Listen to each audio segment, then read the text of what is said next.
Hello student, स्वागत है आप सभी का हमारे यूट्यूब चैनल पर। तो बच्चों, जैसा कि पिछले लेक्चर में आपने देखा कि हमने बात की थी कॉम्बिनेशन ऑफ रेजिस्टेंस की, और रेजिस्टेंस का कॉम्बिनेशन हमने दो तरीके से किया था। पहला था सीरीज कॉम्बिनेशन और दूसरा था पैरेलल कॉम्बिनेशन। ठीक है ना। इसी क्रम में आगे बढ़ाते हैं और जो हमारा नेक्स्ट टॉपिक है उसकी बात करते हैं हम। ठीक है ना। तो जो हमारा नया टॉपिक है सेल। तो स्टार्ट करते हैं। आज हम सेल के बारे में चर्चा करते हैं कि सेल क्या है। आपने घरों में देखा होगा सेल क्या होता है कि घड़ी में हम सेल लगाते हैं, रिमोट में हम सेल लगाते हैं ना। कुछ सेल ऐसे होते हैं जिनको यूज एंड थ्रो, मतलब एक बार काम में लेने के बाद आप दोबारा काम नहीं ले सकते। फॉर एग्जाम्पल, जो घड़ी में आप सेल लगाते हो, अगर वो डिस्चार्ज हो जाए तो आप उसको दोबारा काम नहीं लोगे, फेंक दोगे, नया लेके आओगे। पर मोबाइल में जो सेल, मतलब बैटरी भी तो एक सेल ही एक तरीके से, ये डिस्चार्ज होने के बाद हम इसको दोबारा से चार्ज कर लेते हैं। समझ में आया। तो जनरल में सेल की बात करूं तो सेल एक ऐसी डिवाइस है जो इलेक्ट्रिक एनर्जी को कन्वर्ट करती है केमिकल एनर्जी में, और केमिकल एनर्जी को कन्वर्ट करती है इलेक्ट्रिक एनर्जी में। Cell is a device which convert electric energy into chemical energy. मतलब एक एनर्जी को, वो चार्ज हो रहा होता है तो इलेक्ट्रिक एनर्जी लेता है और केमिकल एनर्जी में स्टोर कर लेता है, और जब वो डिस्चार्ज हो रहा होता है तो केमिकल एनर्जी इलेक्ट्रिक एनर्जी में ट्रांसफर करता है। तो cell a device which convert energy from one form to another form, ऐसा भी आप लिख सकते हो। बात करें हम सेल के टाइप्स की, तो बच्चों जनरली इसके टू टाइप्स हैं। पहला है प्राइमरी सेल। पहला कौन सा है? Primary cell. और दूसरा है सेकेंडरी सेल। तो जैसा कि मैंने आपको बताया कि जो यूज एंड थ्रो हैं, मतलब जिनको आप दोबारा रिचार्ज नहीं कर सकते, दोबारा चार्ज नहीं कर सकते, वो प्राइमरी हैं। और जिन्हें आप दोबारा चार्ज कर सकते हो और दोबारा से डिस्चार्ज होने के बाद भी चार्ज कर सकते हो, वो सेकेंडरी हैं। इनके एग्जाम्पल आप याद रखें इस पूरी कहानी में। बच्चों, ये है डेनियल सेल और लैग्रांजी सेल। और ये है बच्चों सीसा संचायक सेल। अब उसका इंग्लिश वर्जन क्या है भी देख लेते हैं। क्लियर है? एक बार आप नोट करें, मैं जल्दी से बोलता हूं, रफ्तार में लिखना भाई। हेडिंग लिखें आप सेल। सेल में आप लिखिए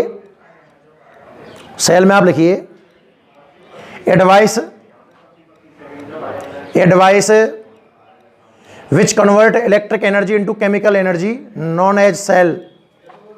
A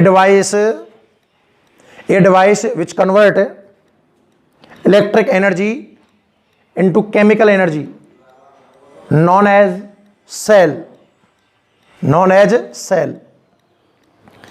A device which convert electric energy into chemical energy known as cell.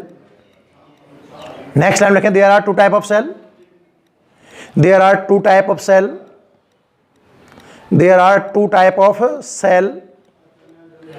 First लेंगे बच्चों प्राइमरी सेल और सेकंड लिखें सेकेंडरी सेल। नंबर 1 लिखें आप प्राइमरी सेल और सेकंड लिखें आप सेकेंडरी सेल।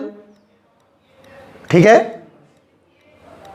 एक नंबर हेडिंग डाल दें वापस से आप प्राइमरी सेल। एक नंबर हेडिंग डाल दें आप प्राइमरी सेल।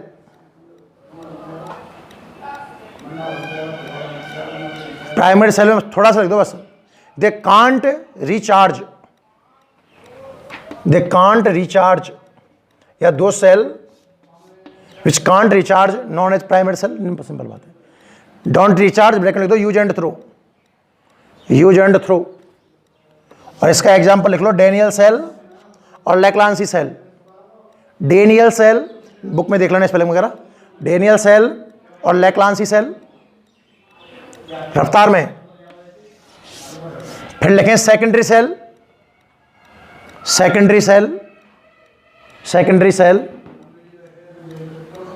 और सेकेंडरी सेल में लिखें आप जिन्हें रिचार्ज कर सकते हो, cell those can be recharge, जिन्हें रिचार्ज कर सकते हो आप लिख लो अपने हिसाब से, पर्याप्त है। ये एक जनरल बायोडाटा है जो शायद 5वीं क्लास के बच्चे को पता होता है, कुछ नहीं आना है इसमें से ना। अब सेल बनता कैसे है इसकी चर्चा की जाए, ध्यान से देखिएगा। देखिए, जैसे हमने के सेल बनाने के लिए हम एक पॉट लेते हैं, कोई भी पॉट ले लिया हमने। अब डिपेंड करता है कि आप कौन सा सेल बना रहे हो। अगर आप लेग्लांसी बना रहे हो तो हो सकता है कि ये प्लास्टिक का पॉट होगा। आप डेनियल बना रहे हो तो हो सकता है कि ये कॉपर का पॉट होगा। आप तो सिंपल याद रखो कि आप एक पॉट लेते हो और उसमें कोई सॉल्यूशन भरा जाता है। जैसे आप देखो, कभी अमोनियम क्लोराइड का भर देंगे, कभी CuSO4 का भर देंगे, वगैरह वगैरह, उससे मुझे मतलब भी नहीं है, पढ़ाएंगे तब देखेंगे उस चीज को। तो एक पॉट लिया जाता है बच्चों, और इस पॉट में एक सॉल्यूशन भरकर 2 इलेक्ट्रोड लगा दिए जाते हैं, इलेक्ट्रोड टर्मिनल, जिनमें से एक काम करता है पॉजिटिव की तरह और एक काम करता है नेगेटिव की तरह। एक काम करता है पॉजिटिव की तरह और एक काम करता है नेगेटिव की तरह। आपने एक पॉट लिया, उस पॉट में आपने कोई सॉल्यूशन भर दिया जिसमें आपने 2 इलेक्ट्रोड रख दिए। अच्छा, मैं पॉजिटिव और नेगेटिव का मतलब समझा दूं आपको। आप बैटरी ऐसे ही तो बनाते हो, इस तरीके से, एक बड़ा और एक छोटा। यहां लिखते हो आप पॉजिटिव, यहां लिखते हो आप नेगेटिव। पॉजिटिव नेगेटिव का मतलब फिजिकल पॉजिटिव नेगेटिव से नहीं है, पहली बात तो। सपोज ये 10 वोल्ट की बैटरी है, इस सेंटेंस का मतलब होता है कि देखो, ये तो है हाई पोटेंशियल पर, ये है लो पोटेंशियल पर, और इनका डिफरेंस है 10 वोल्ट। ये कहानी सुनाता है बच्चों। ये मेरी बातें आप वापस सुने। बैटरी में जो पॉजिटिव होता है वो हाई पोटेंशियल पर होता है, जो नेगेटिव होता है वो लो पोटेंशियल पर होता है। कहने का मतलब, पहली बात तो इन दोनों के बीच में एक डिफरेंस होता है। हो सकता है कि ये पहला रहा हो 50 वोल्ट पर, दूसरा रहा हो 40 वोल्ट पर, तब भी ये 10 वोल्ट की बैटरी ही कहलाएगी बच्चों। हो सकता है कि ये 10 वोल्ट रहा हो, ये 0 वोल्ट रहा हो, तब भी ये 10 वोल्ट की बैटरी ही होगी। हो सकता है कि ये 0 वोल्ट रहा हो, ये -10 वोल्ट रहा हो, तब भी ये 10 वोल्ट की ही बैटरी रहेगी। या हो सकता है कि ये -10 वोल्ट रहा हो और ये -20 वोल्ट रहा हो, तब भी ये 10 वोल्ट की बैटरी ही रहेगी। मैं क्या कहना चाह रहा हूं, अब आप देखो, मैंने प्लस माइनस तो लगाए हैं, पर यहां पर कुछ संख्या प्लस में है, 0 भी है और माइनस भी है, और यहां भी प्लस है, माइनस है और 0 है। पहली बात तो दिमाग में ये क्लियर कर लो कि पॉजिटिव और नेगेटिव का मतलब फिजिकल पॉजिटिव और नेगेटिव से नहीं होता है। पॉजिटिव और नेगेटिव का एक सीधा सा मतलब है क्या, कि पॉजिटिव मतलब हाई पोटेंशियल और नेगेटिव मतलब लो पोटेंशियल। इतना पढ़ने के बाद में बच्चे के दिमाग में क्वेश्चन आता है कि सर ऐसा नहीं हो सकता क्या कि ये बैटरी है, ये भी 10 वोल्ट हो और ये भी 10 वोल्ट हो ना, फिर ये बैटरी बच्चों 0 वोल्ट की, डिफरेंस ही तो है वोल्टेज एक तरीके से। आ रहा है समझ में? नहीं आ रहा है? क्यों बता रहा हूं, अब ध्यान से देखना बच्चों। सेल में 3 टर्मिनोलॉजी अपने आप में सुपर मोस्ट इंपॉर्टेंट है, जिन पे ही चैप्टर चलेगा आगे। पहला है ईएमएफ, जिसको आप कहते हो इलेक्ट्रो मोटिव फोर्स। ये टर्मिनोलॉजी तो ईएमएफ की आती है। दूसरी टर्मिनोलॉजी आती है टर्मिनल वोल्टेज या टर्मिनल पोटेंशियल। टर्मिनल वोल्टेज लिख लेते हैं। और तीसरी जो टर्मिनोलॉजी है इसमें, वो है इंटरनल रेजिस्टेंस। Internal resistance. अब सब बोर्ड पे देखें थोड़ी देर और बहुत ध्यान से देखना है। ये तीनों नाम क्लियर हो जाने चाहिए, क्योंकि अगर 3 नाम क्लियर नहीं होंगे तो आप इस चैप्टर में अब यहां से आगे नहीं बढ़ पाओगे भाई। क्या क्या समझाया आपको मैंने, कि एक पॉट लेते हैं जिसमें कोई सॉल्यूशन भर दिया जाता है, अमोनियम क्लोराइड भी हो सकता है, कॉपर सल्फेट भी हो सकता है, और 2 इलेक्ट्रोड लगाए जाते हैं, एक पॉजिटिव और एक नेगेटिव। पॉजिटिव नेगेटिव समझ गए ना? पॉजिटिव मतलब एक तो होगा हाई पोटेंशियल पर और एक होगा लो पोटेंशियल पर, और इन दोनों टर्मिनल के बीच में एक पोटेंशियल डिफरेंस होगा। वही पोटेंशियल डिफरेंस ईएमएफ कहलाता है। तो कोई पूछे कि ईएमएफ है क्या, तो आप कहोगे potential difference between both terminal. Cell में कितने टर्मिनल? 2 टर्मिनल, और उन टर्मिनल के बीच में जो पोटेंशियल डिफरेंस है वही तो ईएमएफ है, और वही बच्चों टर्मिनल वोल्टेज भी है। अब समझना कंफ्यूजन कहां आता है। कोई आपसे जनरल पूछे कि भैया ये जो ईएमएफ है, पहली बात तो इसमें फोर्स का उच्चारण हो रहा है, तो बहुत से बच्चे समझते हैं कि ये फोर्स है। एक बार राजस्थान बोर्ड में पूछा भी गया है कि ईएमएफ की यूनिट क्या है, ईएमएफ की, और बहुत सुन दिमाग लगाया, अच्छा ईएमएफ वो फोर्स न्यूटन है। अबे न्यूटन ना है, ईएमएफ पोटेंशियल डिफरेंस है, तो इसकी यूनिट वोल्ट हुई ना, वोल्ट हुई ना। मतलब ईएमएफ की परिभाषा देनी हो तो आप डिफाइन करोगे इसको कि potential difference between both terminal of cell, potential difference between both terminal of cell, और टर्मिनल वोल्टेज की देनी हो तब भी यही परिभाषा है, potential difference between both terminal of cell. फिर डिफरेंस किस चीज का है, अलग अलग क्यों पढ़ रहे हैं? इसका सिंबल रहता है बच्चों कैपिटल ई, याद रखिएगा, और इसका सिंबल होता है वी। फिर डिफरेंस क्या है? डिफरेंस ये है बच्चों कि जब सेल ऑफ कंडीशन में होगा, जब आपका सेल कौन सी कंडीशन में होगा? ऑफ कंडीशन में, सेल से करंट फ्लो नहीं हो रहा होगा, उस कंडीशन में पोटेंशियल डिफरेंस क्या कहलाएगा? ईएमएफ। और जब सेल आपका ऑन कंडीशन में होगा, कहने का मतलब सेल से करंट फ्लो हो रहा होगा, तो वो डिफरेंस क्या कहलाएगा? टर्मिनल वोल्टेज कहलाएगा। दोनों नाम समझ में आया आपको, है ना? एक बार आप इन दोनों के डेफिनेशन लिख लो, चलो नोट करिए। Electromotive force EMF. स्टूडेंट, अपन बात कर रहे थे, थोड़ा वीडियो दो पार्टों में बनाया, ये है ना, तो यहाँ से पहले का वीडियो अलग पार्ट में है, अब उसी को मैं क्रम से स्टार्ट कर रहा हूँ। हम बात कर रहे थे अभी सेल के बारे में, दोबारा देखिएगा। और सेल में 3 डेफिनेशन मुझे पढ़नी है। पहली ईएमएफ इलेक्ट्रोमोटिव फोर्स, और दूसरी है टर्मिनल वोल्टेज।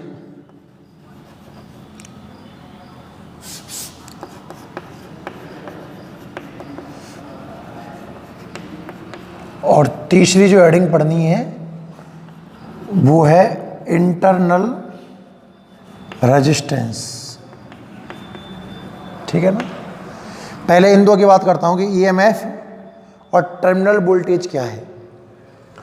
तो बच्चों ईएमएफ का मतलब है, मैंने कहा था कि ईएमएफ और टर्मिनल वोल्टेज दोनों एक ही फिजिकल क्वांटिटी हैं और दोनों ही पोटेंशियल डिफरेंस है बिटवीन बोथ इलेक्ट्रोड। सेल में 2 इलेक्ट्रोड होते हैं ना, उन दोनों इलेक्ट्रोडों के बीच का पोटेंशियल डिफरेंस ही क्या है? ईएमएफ। पर जब सेल ऑफ कंडीशन में हो और ऑन कंडीशन में होगा तो उसी को किस नाम से जानेंगे? टर्मिनल वोल्टेज के नाम से। तो पहले तो आप इन दोनों को जल्दी जल्दी नोट कर लें। लिखिए, हेडिंग लिखिए आप, हेडिंग लिखें आप ईएमएफ इलेक्ट्रोमोटिव फोर्स। सबसे पहले तो आप हेडिंग लिखें EMF electromotive force, electromotive force, और उसमें लिखिए बच्चों when cell in off condition,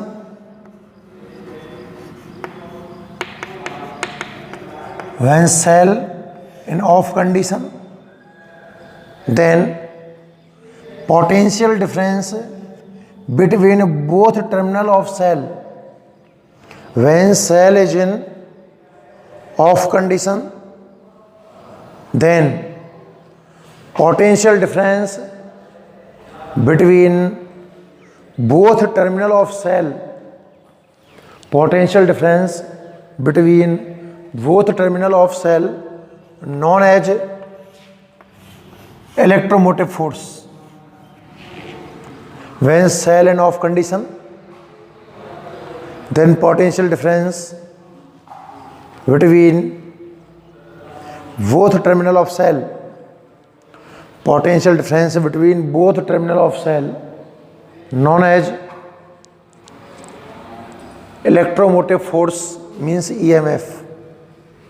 clear है? EMF के बारे में 2 छोटी छोटी बातें लिखिए बच्चों, डैश लगाइए और लिखो इसकी यूनिट, इट्स यूनिट है इज वोल्ट। फर्स्ट तो आप यूनिट लिखिए बच्चों, यूनिट में आप क्या लिखेंगे? वोल्ट लिख लिए। और सेकंड पॉइंट में अपन इसको मेजर किससे करेंगे बच्चों? मेजर करेंगे इसको पोटेंशियल मीटर से। तो लिख लो it can be measured by potential meter. अगला एरो लगाइए और लिखिए it can be measured by potential meter. EMF के बारे में एक तो आपने इसकी डेफिनेशन जानी है, पोटेंशियल डिफरेंस। जब सेल आपका ऑफ कंडीशन में होगा तो सेल के जो दो इलेक्ट्रोड हैं उनके बीच का जो पोटेंशियल डिफरेंस है उसे हम देंगे ईएमएफ नाम। ईएमएफ की जो यूनिट होगी वोल्ट होगी और it can be measured by potential metre.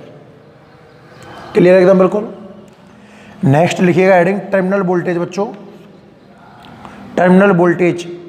और जो इसी डेफिनेशन में ऑफ जो आपने शब्द लिखा है इसको ऑन से रिप्लेस कर दो, एज इट इज डेफिनेशन लिख दीजिए आप। टर्मिनल वोल्टेज लिखिएगा when cell in off condition, when cell in off condition then potential difference between both terminal of cell, when cell is in off condition, on condition, then potential difference between both terminal of cell known as terminal voltage, terminal voltage। और इसके बारे में भी आप दो बातें लिखिए भाई एरो लगा करके, यूनिट सेम लिख दो वोल्ट, क्योंकि एक ही फिजिकल क्वांटिटी तो है, जो चीज़ ईएमएफ है वही पोटेंशियल टर्मिनल वोल्टेज है, बस डिफरेंस है सर्किट ऑन और ऑफ का। तो यूनिट में आप वोल्ट लिख दें और it can be measured by volt meter. नाम सुना है ना, ईएमएफ को तो मेजर करेंगे पोटेंशियल मीटर से और टर्मिनल वोल्टेज को हम मेजर करेंगे किससे, वोल्ट मीटर से। जल्दी नोट करें। आगे नेक्स्ट लिखिए हेडिंग आप इंटरनल रेजिस्टेंस। बच्चों नेक्स्ट हेडिंग लिखिएगा इंटरनल रेजिस्टेंस।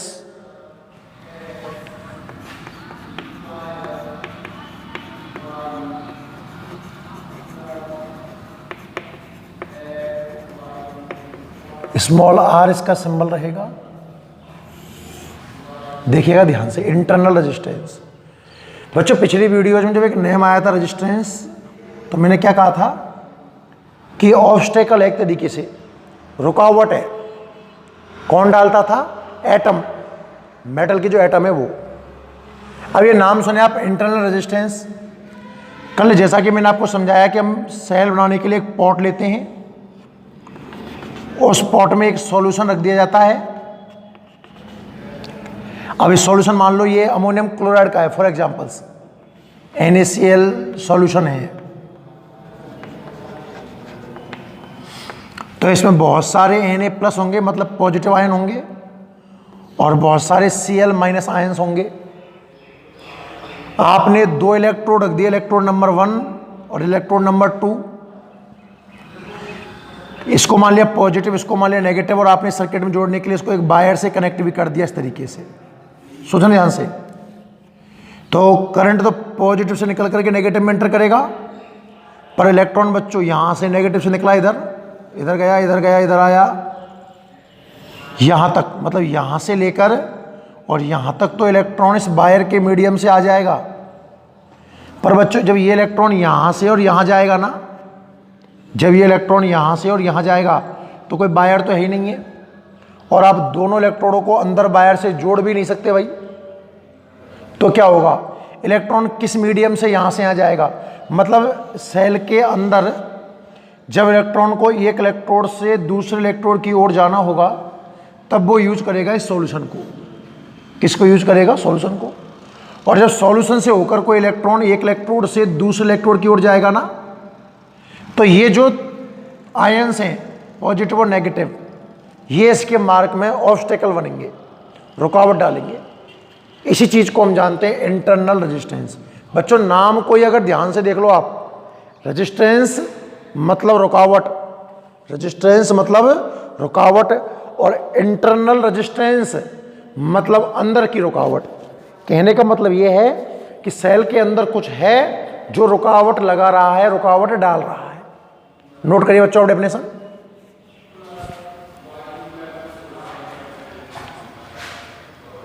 हेलो, तो हेडिंग लिखिएगा आप इंटरनल रेजिस्टेंस, स्मॉल आर। इसमें नोट करो बच्चों कि when electron move from one terminal to another terminal inside of cell, लिखिए when electron move from one terminal to another terminal inside of cell, when electron move from one terminal to another terminal inside of cell, then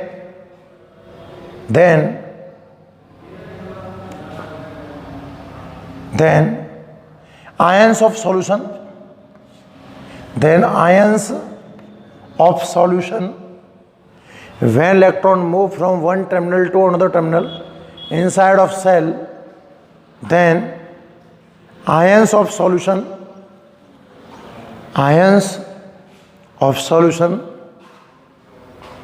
of solution obstacle, मतलब रुकावट डालते हैं।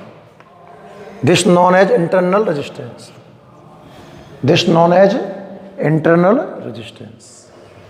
Clear. और एक छोटी shading और डाल देना, डिपेंडेंसी।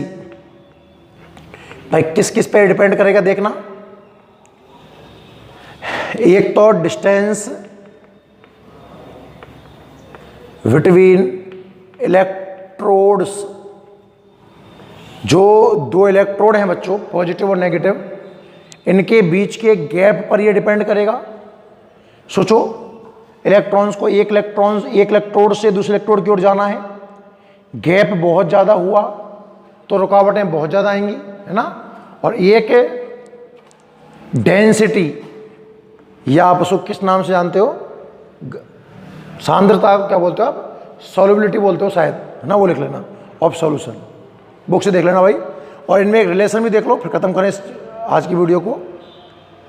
रिलेशन है इनमें V = E - IR, तीन तरह के रिलेशन है बच्चों, जरा बोर्ड में ध्यान से देखना आप। EMF का सिंबल है कैपिटल E, टर्मिनल वोल्टेज का है V, और इंटरनल रेजिस्टेंस का है स्मॉल r। इन तीनों में तीन तरह के रिलेशन आपको मैं दिखाऊं। V = E - IR, ये रिलेशन लगता है डिस्चार्जिंग के दौरान। डिस्चार्ज अगर सेल हो रहा है, अगर कोई सेल डिस्चार्ज हो रहा है तो EMF और टर्मिनल वोल्टेज में जो संबंध है वो क्या है, V = E - IR। V अच्छे से रट लेना, V = E - IR। अब आप इसको ढंग से बच्चों देखो कुछ कि इनमें कौन बड़ा है, V या E। तो E में से कुछ माइनस हुआ तब भी बना, मतलब EMF is greater than terminal voltage, एक रिलेशन। दूसरा रिलेशन है बच्चों V = E + IR, चार्जिंग के टाइम। और इसमें देखो E में कुछ जोड़ा तब V आया, मतलब V ज्यादा हुआ E से। और तीसरा बच्चों एक V = E भी होता है, याद रखिएगा, इन आइडियल कंडीशन।